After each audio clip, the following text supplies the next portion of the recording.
নির্মাতা ও খুচরা বিক্রেতা উভয় 20% লাভে একটি জিনিস বিক্রয় করে। যদি ওই জিনিসের নির্মাণ খরচ 200 টাকা হয় তবে খুচরা মূল্য কত? এখানে নির্মাতা 20% লাভ করে, খুচরো বিক্রেতাও 20% লাভ করে। কার উপরে? 200 টাকার উপরে। তাহলে আমরা লিখতে পারি নির্মাতা 200 এর কত পার্সেন্ট লাভ করে? 20%। 20%। তাহলে 200 এর 20/100 মানে পার্সেন্ট মানে 1/100। তাহলে কাটাকাটি করলাম, 20 দুগুণে 40।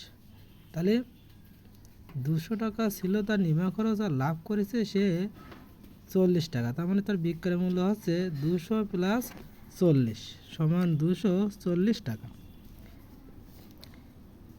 এই 240 টাকার উপরে খুচরো বিক্রেতা 20% লাভ করে। 240 টাকার উপরে খুচরো বিক্রেতা 20% লাভ করে। তাহলে খুচরো বিক্রেতা সমান আমরা লিখতে পারি 240 এর 20%।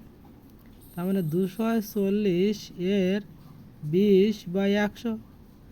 কাটাকাটি করলাম, 0 0 কেটে গেল, 24 × 48।